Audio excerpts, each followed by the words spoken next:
তো আজকে আমরা লাস্ট ক্লাসে যেটা বলেছিলাম, আমাদের আজকের ক্লাসের মেইন ফোকাসটা হলো আমরা শুধু বুঝবো যে আমাদের পরীক্ষায় কিভাবে আসবে আর আনসারটা কিভাবে করব, সেই সাথে একটা মডেল টেস্ট দেখব। এটাই ছিল আজকের আমাদের টার্গেট। তো আমরা আমাদের টার্গেটের কাছে চলে আসছি, শুরু করব এখন। তো আমরা এখানে দেখতে পাচ্ছি একটা টেক্সট। আমরা টেক্সটটা পড়ি, একটু দ্রুত করার চেষ্টা করব যেন আমরা আজকে পুরো 7টা কোয়েশ্চেন থাকে একটা মডেল টেস্টে। টোটাল 1 নাম্বার এটা আনসিন প্যাসেজ, যেখান থেকে এমসিকিউ আর কোয়েশ্চেন আনসার থাকে। ওয়ান, এটা ছিল ওয়ানের এ আর বি। সি তে গিয়ে টেবল ম্যাচিং থাকে। এরপরে 2 নাম্বার কোয়েশ্চেনে নতুন আরেকটি টেক্সট থাকে। সেই নতুন টেক্সটের উপর বেস করে আমাদেরকে দিতে হয় একটা অ্যাগ্রি অর ডিসঅ্যাগ্রি টাইপের এক্সপ্লেনেশন বা লজিক্যাল রাইটিং। এরপরে থার্ড আর একটা প্যাসেজ থাকে। এই থার্ড প্যাসেজকে ফোকাস করে আমাদের কজ অথবা ইফেক্ট অথবা প্রিভেন্টিভ মেজার্স যে কোনো একটা লেখা লাগে।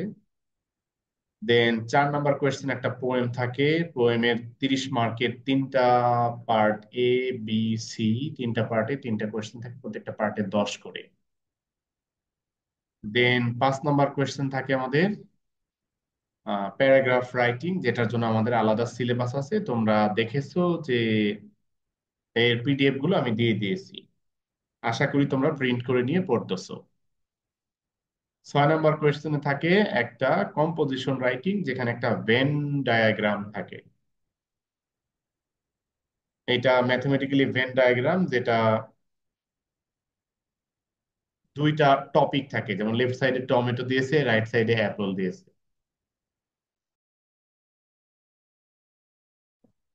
যারা গত ক্লাসে বিরক্ত হয়েছিল, তারা দেখতেছো যে আজকেও বিরক্তির কারণ চলে আসছে, নেটে ডিস্টার্ব করছে। তো আমি জানি না যে আরো কয়বার আমি disconnected হই। তোমরা কানেক্টেড ছিলে, হয়তো আমি ডিসকানেক্টেড ছিলাম। তো আমাদের এই কোয়েশ্চেন নাম্বার 6 এ ছিলাম, যেখানে একটা কম্পোজিশন বা একটা এসে রাইটিং আমাদেরকে দেওয়া থাকে ভেন ডায়াগ্রামের মাধ্যমে, যেখানে লেফট সাইডে একটা টপিক, সেখানে এই টপিকের কিছু বৈশিষ্ট্য, রাইট সাইডে আরেকটা টপিক, সেটার বৈশিষ্ট্য, আর মিডিলে যেখানে মার্জ করেছে এই সার্কেল দুটা, সেই মার্জ করা জায়গাতে থাকে এই দুইটার কমন বৈশিষ্ট্য, যে tomato fruit, apple fruit, tomato round, apple round, tomato smooth skinned, অ্যাপেলেও কিন্তু স্মুথ স্কিন। দুইটার সেম ফিচার থাকে। কমন ফিচার যেগুলো, এগুলো ভেন ডায়াগ্রামের মিডিল পার্টে থাকে। আর ভেন ডায়াগ্রামের লেফট আর রাইট সার্কেলে স্পেসিফিক ফিচার্স গুলো থাকে। তো আমরা কম্পোজিশন লেখার সময় এই ফিচার গুলোকে ব্যবহার করে 3টা বডি প্যারাগ্রাফ লিখি। এই যেখানে মেনশন করা আছে 3 বডি প্যারাগ্রাফ। এক, তো আমাদেরকে প্যারাগ্রাফ 3টা যদি বডি প্যারাগ্রাফ হয়, একটা থাকবে ইন্ট্রোডাকশন আর একটা থাকবে কনক্লুশন। হুম। না, প্যারাগ্রাফ একটাই। আচ্ছা, এটা একদম এসে বড়, বলে না কেন রেকর্ডিং।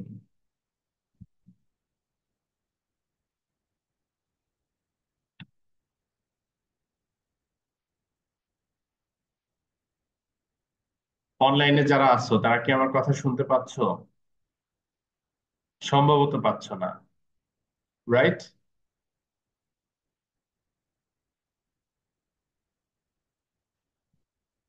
আমার কথা কি শুনতে পাচ্ছো তোমরা?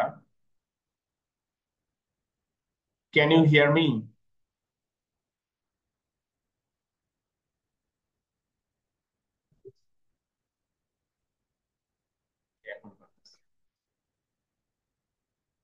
ওকে। তো আমরা যেটা নিয়ে কথা বলতেছিলাম, তো এইখানে বলতেছিলাম যে স্পেসিফিক ফিচার্স আর কমন ফিচার্স, এগুলো মিলিয়ে টোটাল 3টা প্যারাগ্রাফ হবে। একটা টমেটো স্পেসিফিক, আর একটা অ্যাপেল স্পেসিফিক, আর একটা কমন। এই 3টা প্যারাগ্রাফের সাথে একটা হবে ইন্ট্রোডাকশন আর একটা কনক্লুশন। টোটাল হবে 3 আর 2, 5টা প্যারাগ্রাফ। একটা প্যারায় যদি ওয়ার্ড থাকে 60, 5টা প্যারায় ওয়ার্ড থাকবে 300। একটা প্যারায় যদি ওয়ার্ড থাকে 50, 5টা প্যারায় ওয়ার্ড থাকবে 250টা ওয়ার্ড। এইখানে কিন্তু 250টা ওয়ার্ডই আমার কাছে চেয়েছে। তো আমি এটার উপরে যে শীট দিয়েছি ওই প্রত্যেকটাতে 250 প্লাস ওয়ার্ড আছে, ঠিক আছে, অথবা মিনিমাম 250 আছে। তো সেটা খেয়াল রেখে ওই লেন্থ হিসাব করে লিখতে হবে। তো এখানে মেইন পয়েন্টস বলছে যে start with an engaging sentence, মানে অ্যাট্রাক্টিভ। দেন বলেছে 3 বডি প্যারাগ্রাফ, তিনটা মাঝখানে যে বডি প্যারাগ্রাফ সেটা দিব। স্পেসিফিক এক্সাম্পল দিতে হবে, ফ্যাক্টস দিতে হবে, কোনো কোটেশন থাকলে দেওয়া যাবে। ব্রিফলি আর কনক্লুশনে রিক্যাপ করতে হবে, মেইন পয়েন্টস গুলো সামারাইজ করে বলতে হবে। আর comparison contrast you covered in the পুরা বডি, পুরা প্যারাগ্রাফ গুলো মেইন পয়েন্টসটা কনক্লুশনে একটু মেইন পয়েন্টস হিসেবে দিতে হবে শর্ট করে। এটা গেল আমাদের এসে রাইটিং, তো প্যারাগ্রাফ রাইটিং গেল, এসে রাইটিং গেল। এবার আসলে explanatory text. Explain for sure explanatory টেক্সটে তোমাদের কোনো কিছু মেমোরাইজ করতে হবে না, কোনো কিছু লার্ন করতে হবে না, ঠিক আছে। এই যে এখন যে আপনি ঘুমাচ্ছ, এক্সপ্লেনেটরি টেক্সটে এভাবে ঘুমাইলেই চলবে, কারণ এটা তো ফিক্সড কোনো টপিক আমরা দেইনি। যে টপিক গুলো ফিক্সড দিয়েছিলাম সেগুলো শুধু লেট অটোম অ্যাসেসমেন্টের ছিল। ক্লিয়ার? তার মানে এক্সপ্লেনেটরি টেক্সটে 7 নম্বর কোয়েশ্চেনে আমাদের এরকম একটা প্যাসেজ দেওয়াই থাকবে, আমার কিছু এখানে লেখা লাগবে। আমার শুধু এই যে লেফট সাইডের যে পয়েন্টস গুলো আছে এই পয়েন্টস গুলো ধরে রাইট সাইড লিখতে হবে। এখন লেফট সাইডে এখানে যে পয়েন্টস গুলো উল্লেখ করা আছে আমার কিন্তু কোয়েশ্চেনে এইগুলো উল্লেখ করা থাকতে নাও পারে। তার মানে এই পয়েন্টস গুলো মেমোরাইজ করতে হবে না ঘুমাইয়া।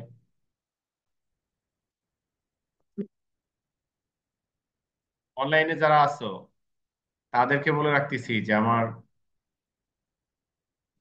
নেটওয়ার্ক যা অবস্থা, মনে হয় যে একটু পরে ডিসকানেক্টেড হয়ে যাবো, তাই মেইন পয়েন্টস এখনই বলে রাখি। শুক্রবার সকাল 10টা থেকে দুপুর 1টা পর্যন্ত মডেল টেস্ট 1। শনিবারে আরেকটি মডেল টেস্ট। আমি হিসাব করেছি তোমাদের এক্সাম 21 তারিখে শুরু হচ্ছে। 21 তারিখ বৃহস্পতিবার, 21 তারিখের আগের দিন 20 তারিখ বুধবার, ওই দিন আমার ক্লাস হয়। পরীক্ষার আগের দিন তো ক্লাস নেওয়া ঠিক না। এই যে মানে আরো ঠিক না যদি সায়েন্স এক্সাম হয়। শুনতেছো নিশ্চয়ই? তাহলে বুধবারের ক্লাস, আগামী সপ্তাহের বুধবারের ক্লাস নাই, তাহলে আমার হয়তো মানডের ক্লাসটা আমি পাবো, রাইট? মানডেতে যদি আমি মডেল টেস্ট নেই সেই কপি ফেরত দেওয়ার টাইম পাবো না। এই জন্য আমি মডেল টেস্ট নিচ্ছি, একটা নিচ্ছি শুক্রবারে আর একটা নিচ্ছি শনিবারে। আশা করি শুনতেছো। শুক্রবারে নিচ্ছি, আহ, অনু জয়েন করেছে এই মাত্র। শুক্রবারের মডেল টেস্টটা নিচ্ছি সকাল 10টা থেকে 1টা, শুধু অফলাইন। অনলাইনে নাই, শুধু অফলাইন। এই যে আমি মেসেজ ফরওয়ার্ড করে দেই এখনই। না, আচ্ছা, ফরওয়ার্ড করে দিচ্ছি মেসেজ। এই যে যারা অনলাইনে ভালোভাবে কথা শুনতে পারছো না তারা মেসেজটা পড়তে পারতেছো। Model test 1 at 10 a.m. On Friday, only offline. Bring scripts too. যে খাতা মডেল টেস্ট দেবা সেই খাতাটা আনবা। খাতাটা দিস্তা পেয়ে জানতে বলেছি। নিশ্চয়ই দিস্তা চিনো, আবার আমার চিনার লাগবে না, রাইট? কেউ যদি দিস্তা না চেনো সমস্যা নাই, যেখানে কাগজ বিক্রি করে ওদের কাছে গিয়ে বললে হবে 1 বিস্তা কাগজ দেয়, তাহলে ওরা 1 বিস্তা দিয়ে দিবে। ওখানে ওইটা নিয়ে আসবে, ওখান থেকে যে কয় পেজ লাগে ইউজ করলাম। আশা করি বুঝতে পেরেছো। তো শুক্রবারের মর্নিং টেস্টটা যা, সকাল 10টা থেকে 1টা। যারা আসতে পারবা না,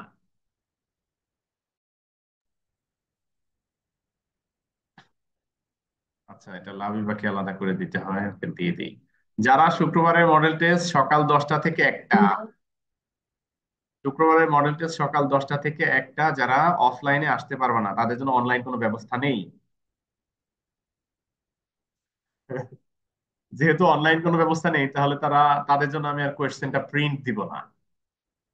যারা আসতে পারবে না, তারা বৃহস্পতিবার রাতে তাদের প্যারেন্টস আমাকে কল করে জানাবে যে ও যেতে পারবে না। তুমি কল করলে আমি বিশ্বাস করব না। আমার টাইমে আমার টাইমে অন্য কোনো কোচিং থাকলে তাহলে তো আমি ধরে নিচ্ছি তুমি আসতে পারতো। তোমাকে ডিসাইড করতে হবে তুমি কোনটায় যাবা, সেটাই যাবা নাকি আমারটায় আসবা। তোমাকে ডিসাইড করতে হবে। এখন যদি তুমি অর্ধেক অর্ধেক করে দুইটাই যাও, সেটাও তোমার বিষয়। ঠিক আছে, কিন্তু ডিসিশনটা তোমার। তুমি যদি একদমই ক্যালকুলেশন করে দেখো যে আমার এখানে তুমি আসতে পারতেছো না, তাহলে অবশ্যই তুমি নও, তোমার প্যারেন্টস আমাকে কল করে জানাবে যে স্যার ও পারবে না। তাহলে আমি বিশ্বাস করবো যে এখানে ভ্যালিড কোনো রিজন আছে। তাইলে আমি তোমার জন্য প্রশ্নও প্রিন্ট করব না। যে কয়জন থাকবে আসতে পারবে, শুধু তাদের সংখ্যা হিসাব করে আমি কোয়েশ্চেন প্রিন্ট করব। আমি আজকে রাতেই একটা পোল দিয়ে রাখবো, পোল, যে attending the exam, yes, no, attending the exam at 10 on Friday, yes, no, এরকম দুইটা অপশন দিয়ে আজকে রাতেই একটা পোল দিয়ে রাখবো। সবাই নো দিলে সবাই নো দিলে তাহলে আমি কারোর জন্য কোয়েশ্চেন প্রিন্ট করবো। ঠিক আছে, সবাই নো দিলে আমি মেন্টালি হার্ট হবো। আচ্ছা, model test 1 on Friday, model test 2 on Saturday. Saturday টাইমটা কখন হবে এটা আমরা ফ্রাইডেতে আবার পোল শুরু করব। ঠিক আছে, আমি ফ্রাইডে রাতের মধ্যে তোমাদের পোলের রেজাল্ট দেখে বুঝে যাব যে কোন টাইমটা তোমাদের সুইটেবল, সেই টাইমে হতে পারে। এটা গেল। এখন শুক্রবারে মডেল টেস্ট 1 নিচ্ছি, শনিবারে মডেল টেস্ট 1 নিচ্ছি। এই দুইটা মডেল টেস্টের কে কেমন মার্কস পাচ্ছি বা কার কোথায় ভুল হচ্ছে, এটা আমরা জানতে পারতেছি সোমবারে। ঠিক আছে, তাহলে সোমবারও অফলাইনে এসে খাতাটা নিয়ে যেতে হবে। মাইলস্টোনে যারা আছো তাদের কোন প্যারাগ্রাফ লাগবে তারা আমাকে দিলে আমি সেগুলো দিয়ে দিব। তো আরেকবার বলি, যে শুক্রবারে যে পরীক্ষা দিচ্ছি, শনিবারে যে পরীক্ষা দিচ্ছি। হ্যাঁ, রেকর্ডিং বলে না কেন?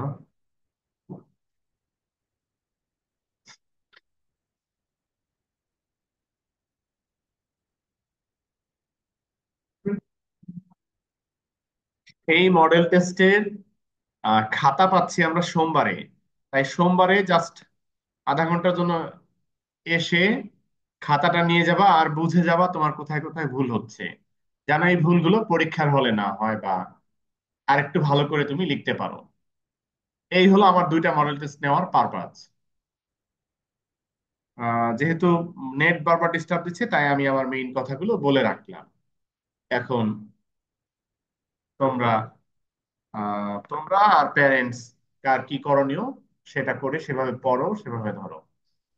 তা আমরা আজকে এই মডেল টেস্টটার সংক্ষেপে কিছু গল্প করি। মানে দ্রুত, কুইক। প্রথম এখানে রয়েছে, Facebook is a directory of photos and basic information of its users, their profile and information of their product. তো এখানে ফেসবুক কি তার একটা ডেফিনিশন টাইপের পেলাম, যে মূলত এটা ফটো আর বেসিক ইনফরমেশনের ডিরেক্টরি।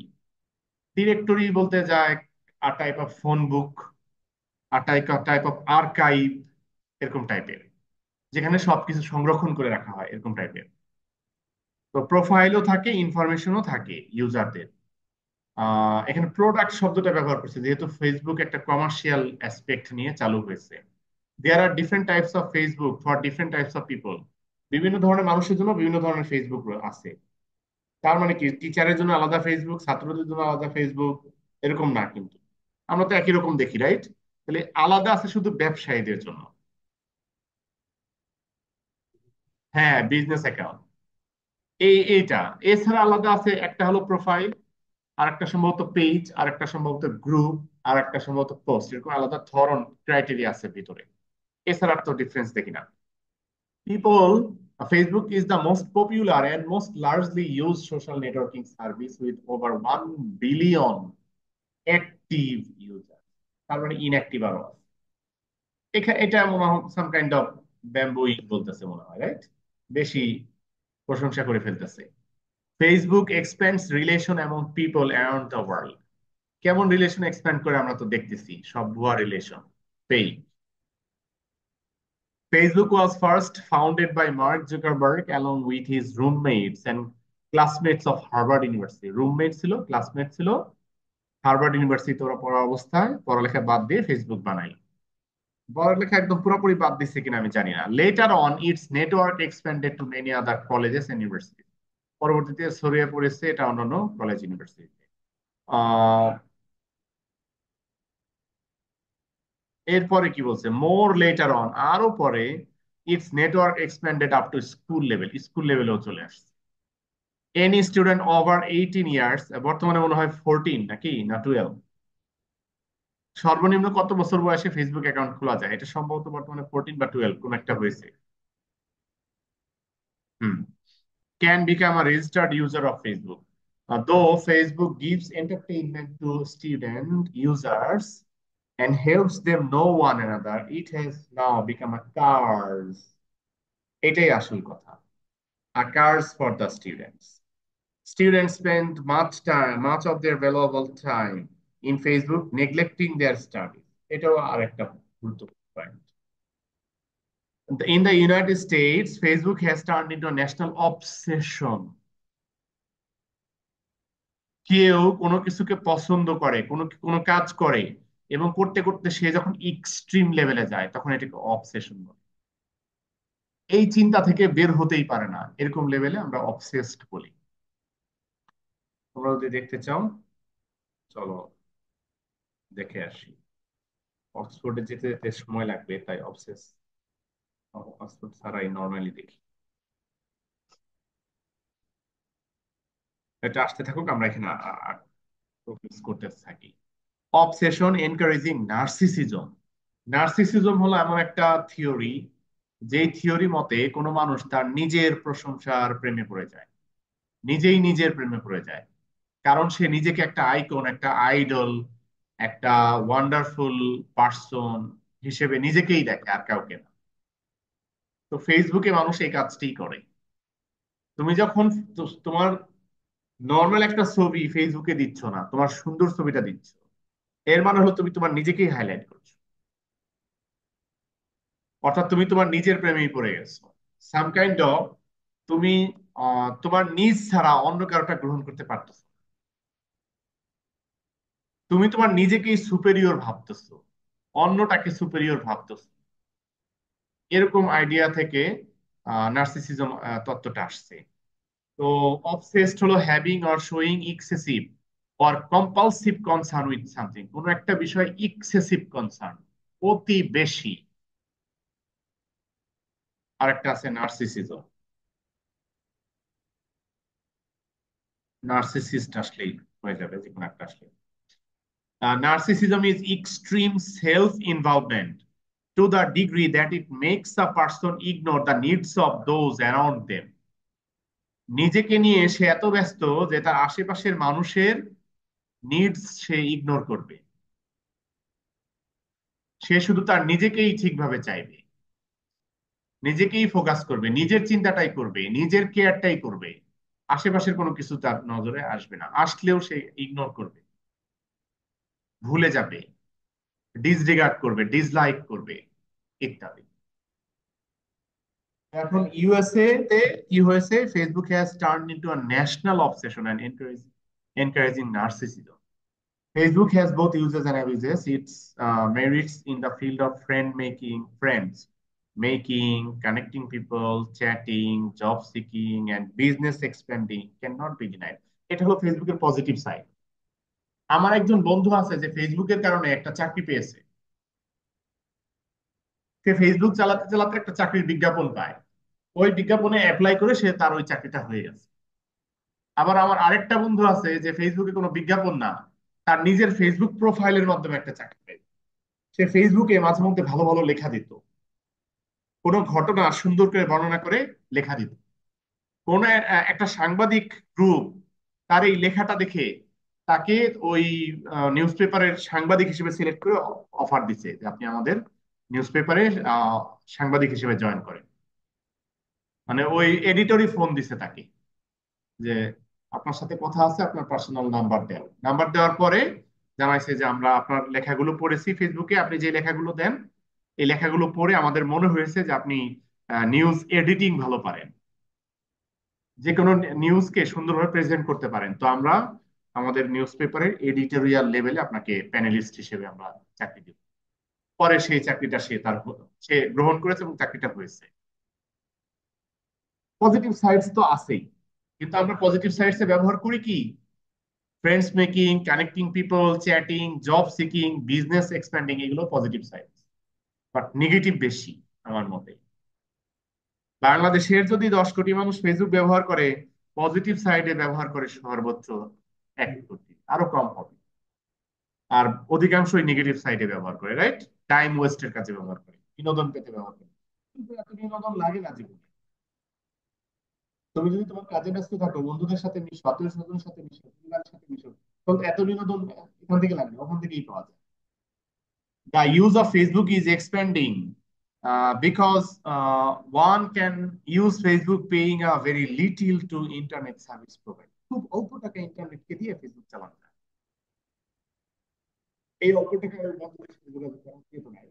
আইডিয়া দিচ্ছে যদি মিনিমাম 500 টাকা দিতে হয় ওয়াইফাই মাসে, এটা অল্প কেন বললাম আমি তো বুঝি না। Another reason is that it helps us to make us public to the world's people, most importantly বিশ্বের মানুষের কাছে আমার নিজেকে পাবলিক করে দিচ্ছি আমি। এমন একটা সময় ছিল হয়তো আমাকে কেউ চিনতো না, আমাকে কেউ জানতো না, আমার নাম শুনেছে চিনে না, আমাকে খুঁজতে আসলে কয়েকজনকে জিজ্ঞেস করা লাগে অমুকের বাড়ি কোথায়, অমুক কোন বাসায় থাকে, কোন রোডে থাকে, বা অমুককে অমুককে দেখতে চাই। কিন্তু এখন ফেসবুকে যাও, সার্চ দাও, খুঁজে বের করো, পেয়ে গেছে। ঠিক না? তো আলটিমেটলি ফেসবুক কি আমার প্রাইভেট লাইফকে প্রাইভেট রেখেছে, পাবলিক করে দিয়েছে। ঠিক না? আমরা তো জানি না যে আমার এই মোবাইলটা বর্তমানে আমি যা বলতেছি তা রেকর্ড করতেছে কিনা, আমার অজান্তে, গোপনে, সিক্রেটলি। কারণ ফেসবুক তো করতে পারে, শুনতে পারে। আমি জানি না আমার এই মোবাইলের ক্যামেরা এখন অফ, কিন্তু সিক্রেটলি কেউ আমাকে ট্র্যাকিং করছে কিনা, আমার ক্যামেরার এই দৃশ্যগুলো দেখতেছে কিনা। কারণ এগুলো তো হচ্ছে, এই টেকনোলজি ব্যবহার করেই তো ইরানের কয়েকজনকে মারা হয়েছে। ঠিক না? মিসাইল অ্যাটাক করা হয়েছে হিজবুল্লাহ প্রধান ইসমাইল হানিয়ার উপরে, এই টেকনোলজি ব্যবহার করেই তো। নইলে ওকে কিভাবে ট্র্যাক করেছে? সাম কাইন্ড অফ আমার অজান্তে সিক্রেটলি এটা আমাকে কিভাবে ট্র্যাক করছে সেটা হয়তো আমি জানি না। আচ্ছা, এই ট্র্যাকিং যেন না করে এই জন্য কিন্তু আমি বাংলাদেশি রিয়েলমি ফোন কিনেছি। অ্যাটলিস্ট বাংলাদেশি ফোন আমাকে ট্র্যাকিং কম করবে। বাংলাদেশে যারা অ্যাসেম্বল করছে তারা এই টেকনোলজি হয়তো নাও জানতে পারে। ঠিক আছে। Another reason is that it helps us to make us public, আমাদের নিজেদেরকে পাবলিক করে দিচ্ছি আমরা। To the world's people, most importantly a user can avail privacy protection measure, তবে প্রাইভেসি প্রোটেকশন মেজার আছে। ইফ হি ডিজায়ার্স, যদি সে চায় privacy, অধিকাংশ মানুষ তো প্রাইভেসি চায় না, তাই সে পাবলিক হয়ে যাচ্ছে।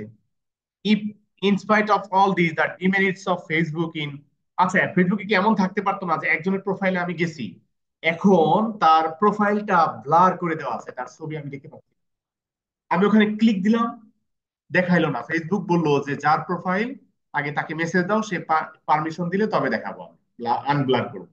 এরকম সিস্টেম থাকতে পারতো না? থাকতে পারতো না? পারতো। তার মানে আমি ইচ্ছা করলেও প্রাইভেসি প্রোটেকশন নিতে পারছি না। যতটুকু প্রাইভেসি প্রোটেকশন আছে ওটা ইনাফ না, আরো অনেক কিছু করা যায় চাইলে। In spite of all these, the demerits of Facebook in derailing teenagers and even the adult cannot be denied. ফেসবুকে এই এত সব কিছুর পরেও ফেসবুক টিনেজারদেরকে ডিরেইল করতে কোনোভাবে পিছপা হয় নাই, ডিরেইল করেই ছিল। এমনকি অ্যাডাল্টদেরকেও ডিরেইল করেছে। এমনকি আমাদের বাবা মাও আমাদেরকে স্কুল কলেজে ঢুকাই দিয়ে তারা নিজেরা ফেসবুকে মোবাইলে পড়ে রয়েছে। এমনকি আমাদের বাবাও অফিসে বসে ফেসবুক চালাচ্ছে। সাম কাইন্ড অফ অ্যাডাল্টদেরকেও এঙ্গেজ করে ফেলছে ফেসবুকে। It is now almost equally used abused, এটা যেমন ইউজড হচ্ছে তেমনি অ্যাবিউজড হচ্ছে। ফেসবুকের কারণে আত্মহত্যা করেছে, আছে না? ফেসবুক না থাকলে সে আত্মহত্যা করতো না, আছে না? বলো। ফেসবুকে সে প্রোফাইল খোলার পর তাকে লোকজনে এমন কমেন্ট করছে যেগুলো তার সহ্য হয়নি, আত্মহত্যা করছে। অথচ ফেসবুকে অ্যাকাউন্ট না করলে এই কথাগুলো তাকে বলতে পারতো না, বাস্তব জীবনে দেখা হতো না তাদের সাথে কখনো। ফলে তার আত্মহত্যা করা লাগতো না। এরকম তো হচ্ছে। We should take all possible steps so that this blessing does not turn into a curse. আমাদের সকল পসিবল স্টেপ নেওয়া উচিত যেন এই ব্লেসিংটা একটা কার্সে পরিণত না হয়। ভেরি রিসেন্টলি আমি কিন্তু ফেসবুকে ছবি দেওয়া বন্ধ করে দিয়েছি। আমি নেচারের ছবি তুলে দিয়ে দিচ্ছি, কিন্তু আমার ছবি না, যেন আমার প্রাইভেসিটা থাকে। ঠিক আছে। লাস্ট মনে হয় একটা রিল দিয়েছি, গ্রামে গিয়েছিলাম, গ্রামের রিল চিত্রে, গ্রামের যে দৃশ্য সেটার একটা রিল দিয়েছি ভিডিও করে, কিন্তু আমার নিজের ছবি নয়। আচ্ছা, যারা অনলাইন আছো তারা আরেকবার ডিসকানেক্টেড হওয়া। এক মিনিট একটু। আসসালামু আলাইকুম। হ্যালো, আসসালামু আলাইকুম।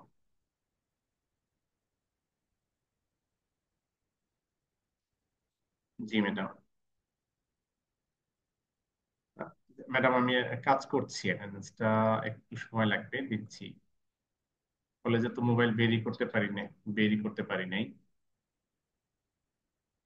আচ্ছা, সালাম আলাইকুম।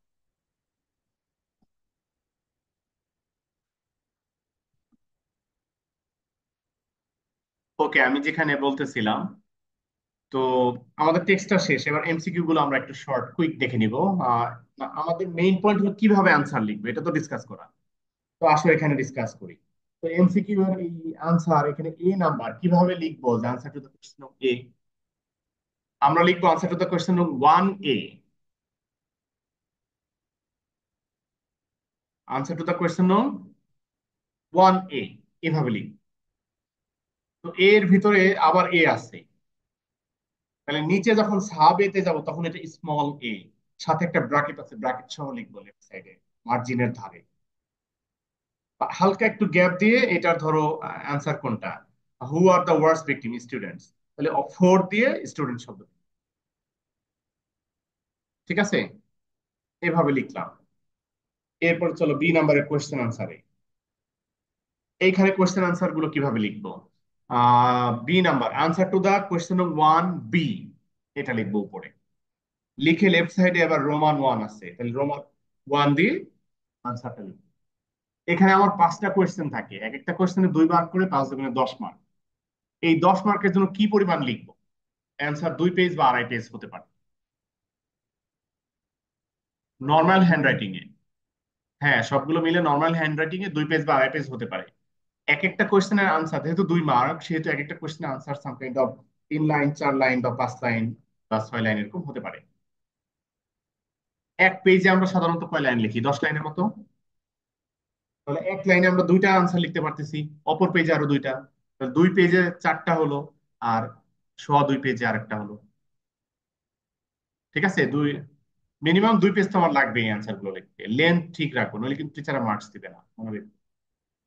সি নাম্বারের আনসার কিভাবে লিখবো? এখানে যেমন ডিরেক্টরি, এটার সাথে কোনটা আনসার আসবে? তো প্রথমে উপরে টাইটেলটা কি হবে? আনসার টু দ্য কোয়েশ্চেন নং 1 সি। এবার নিচে বাম সাইডে রোমান নাম্বার আছে, ডান সাইডে এবিসি আছে। ডিরেক্টরির সাথে কোনটা মিলতেছে? রিসোর্স কন্টেইনিং ডেটা, বি নাম্বারটা মিলতেছে, তাহলে Roman 1 plus B, Roman 1 plus small B, এটা লেফট সাইডে লিখে একটা অ্যারো চিহ্ন দিয়ে ডিরেক্টরি শব্দটা লিখে ইকুয়াল সাইন দেয়া রিসোর্স কন্টেইনিং ডেটা, ডিরেক্টরি শব্দটা লিখে ইকুয়াল সাইন দেয়া রিসোর্স কন্টেইনিং ডেটা, এইভাবে লিখবো। তাহলে আমার এই আনসারটা সঠিক নিয়মে লেখা হলো। টিচাররা খাতা দেখার সময় বাম সাইডে ওই যে প্লাস চিহ্ন দেওয়া আছে, ওখানে দ্রুত টিক দিতে পারে।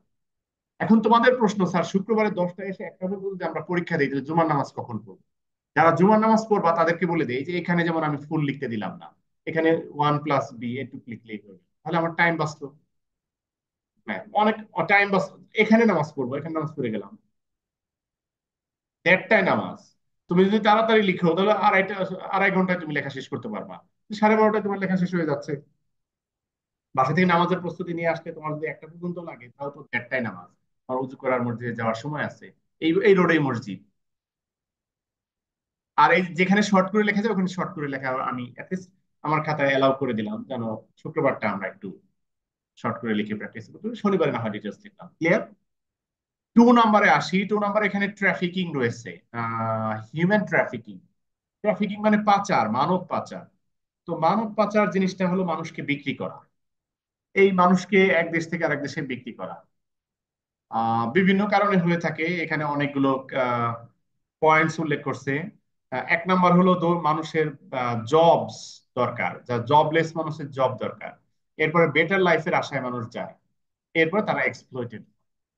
বাংলাদেশি একটা মেয়েকে বলা হচ্ছে তোমাকে আমি কুয়েতে হসপিটালে নার্স হিসেবে চাকরি দিচ্ছি,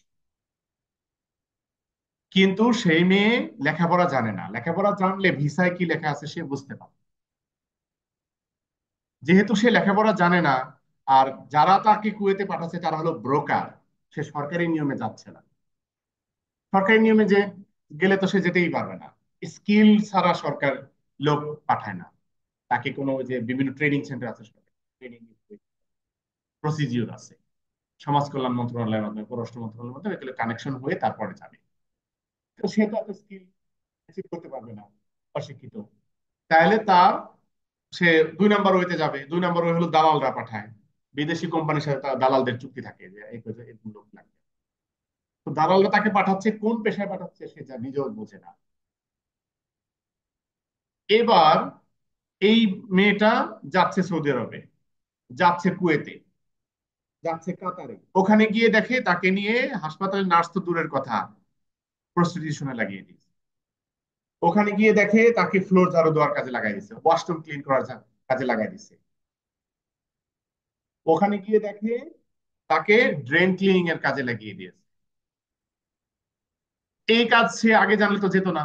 এইভাবে মানুষ ট্রাফিকড হচ্ছে। শুধু নারীরা হচ্ছে তা না, পুরুষেরাও হচ্ছে। তো এইভাবে ট্র্যাকিং এর অনেকগুলো কারণ আছে। আরো কারণে যে এডুকেশনের কথা বলা আছে, মার্জিনালাইজড কমিউনিটির কথা বলা আছে, স্পেশালি উইমেন আর চিলড্রেন এটা ভালনারেবল হচ্ছে সেটা বলা আছে। কিভাবে স্টপ করতে পারি? স্ট্রিক্ট ল লাগবে, বেটার এনফোর্সমেন্ট অফ ল লাগবে, গভর্নমেন্ট আর নন গভর্নমেন্ট অর্গানাইজেশনের কাজ করা লাগবে, অ্যাওয়ারনেস রেজ করা লাগবে, শেল্টার হাউস বানানো লাগবে, সাপোর্ট দিতে হবে। এগুলো এখনো একটা আমাদের কাছে চ্যালেঞ্জ। এছাড়াও আরো চ্যালেঞ্জ আছে, corruption, lack of resource, lack low awareness. এই সব কিছু মিলিয়ে এগুলো হচ্ছে, এগুলো যদি কমানো যায় তাহলে হবে। তো এবার আমাদেরকে এগ্রি করতে বলতেছে, the government and organisations are not doing anything to combat human trafficking. Agree করো নাকি ডিসএগ্রি? তো এগ্রি করলে লজিক বেশি পাওয়া যায়, আমি লজিক গুলো দেখাবো, নতুন লিঙ্ক দিচ্ছি। তো এটা কিভাবে আমরা আনসার লিখবো সেটা নিয়ে এখন আলোচনা করব।